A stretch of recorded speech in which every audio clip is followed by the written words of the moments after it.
আপনার ভাই খোলেন, দেখলে সে চিনবেন, না দেখলে চিনবেন নাকি? পাপের কালিমা মুছতে মাত্রই সেরেছেন গোসল, লুঙ্গি পরে খালি গায়ে দরজা খুলেন পুলিশের এক এএসআই। তার খাটেই আসন করে বসে আছেন এক হিন্দু নারী, যার হাতে এক গুচ্ছ কাগজ।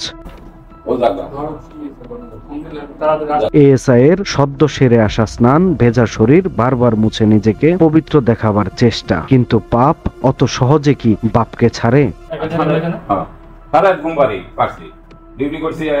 এবার সুদে দেওয়া পাওনা টাকা তুলে দেওয়ার আশ্বাস দিয়ে ধামরাই থানার এএসআই শামীম মিয়া এক নারীর সাথে থানা চত্বরের গোপন কক্ষে অনৈতিক সম্পর্ক গড়ে তোলেন, যে ভিডিও এখন সামাজিক যোগাযোগ মাধ্যমে ভাইরাল।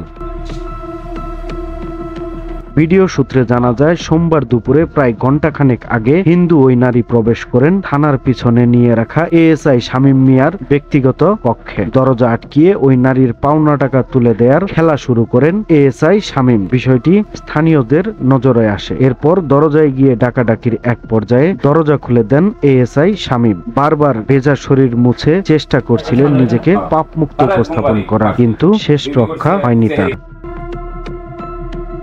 ভিতর থেকে এত সময় দরজা বন্ধ থাকার কারণ জানতে চাইলে ওই নারী কোনো সদুত্তর দিতে পারেননি।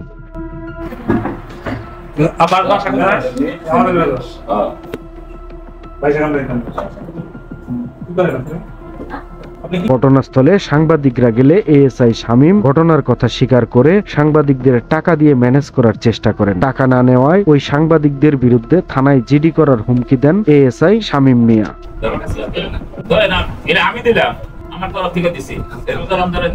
খোঁজ নিয়ে জানা যায়, এর আগেও ধামরাই থানায় কর্মরত ছিলেন এএসআই শামীম মিয়া। নতুন করে কিছুদিন আগে বদলি হয়ে আবারও ধামরাই থানায় আসেন।